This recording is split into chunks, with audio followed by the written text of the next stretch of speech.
నేతలెవరైనా తమ పార్టీలో ఎంతో కొంత స్వేచ్ఛ ఉండాలని కోరుకుంటారు.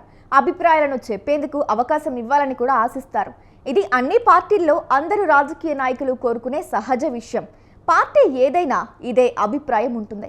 అయితే మితిమీరిన స్వేచ్ఛ ఉన్న కాంగ్రెస్ మాదిరిగా కాకుండా తమకు అవకాశం ఇవ్వాలని కోరుకునే నాయకులు జనసేనలో చాలా మంది ఉన్నారు. పార్టీకి సలహాలిస్తే వేటు వేస్తారా అని ప్రశ్నిస్తున్నారు.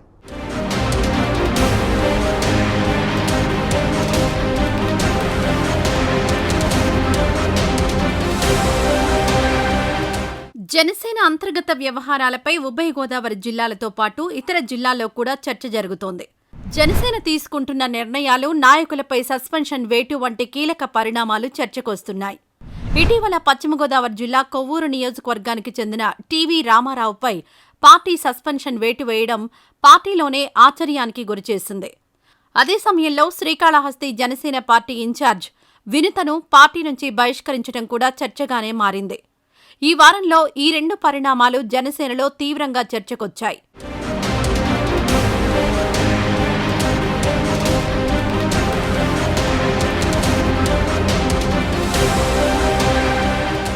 వాస్తవానికి టీవీ రామారావు కొన్ని సూచనలు మాత్రమే పార్టీ అధిష్టానానికి చేశారు. ఎలా అంటే, కూటమిలో ఉన్నప్పటికీ తమకు విలువ లేకుండా పోయిందని, ముఖ్యంగా టీడీపీ నాయకుల నుంచి తమకు ఎలాంటి గౌరవ మర్యాదలు కూడా లభించటం లేదని కొంతమంది నాయకులు ఆవేదన వ్యక్తం చేస్తున్నారు. ఇదే విషయాన్ని రామారావు లేఖ రూపంలో జనసేన అధినేత పవన్ కళ్యాణ్కు రాసుకొచ్చారు. ఆయన ఎక్కడా పరుష పదజాలంగానీ, పార్టీపై ధిక్కార స్వరంగానీ వినిపించలేదు.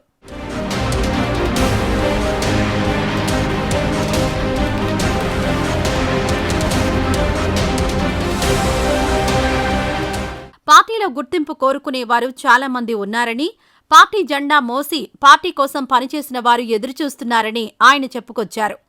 సహజంగా అంతర్గత సమావేశాల్లో జనసేన నాయకుల మధ్య చర్చ ఇదే జరుగుతోంది. రామారావు బయటపడినా బయటపడని వారు చాలా మంది ఉన్నారు. వారందరిది ఒకటే ఆవేదన.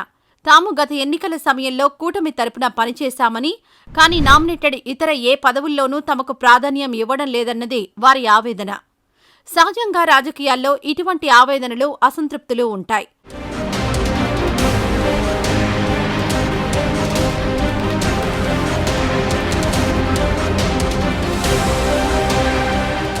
నాయకులు హద్దుమీరి మీడియా ముందుకొచ్చి యాగి చేసినప్పుడు, లేక బహిరంగ వేదికలపై చర్చించి పార్టీ పట్ల తీవ్రస్థాయి విమర్శలు చేసినప్పుడు చర్యలు తీసుకోవడం తప్పు కాదు. కానీ రామారావు రాసిన అంతర్గత లేఖను కూడా బయటపెట్టి దానిపై చర్యలు తీసుకోవడం, పార్టీ నుంచి సస్పెండ్ చేయడం వంటివి జనసేనలో తీవ్ర చర్చకు దారితీశాయి. ఇలా అయితే పార్టీలో ఎంతమంది ఉంటారనేది ఇప్పుడు చర్చగా మారింది. అంతర్గత ప్రజాస్వామ్యం ఉన్నప్పటికీ కనీసం సూచనలు, సలహాలు చేయడం కూడా తప్ప అని చాలామంది నాయకులు చర్చించుకుంటున్నారు.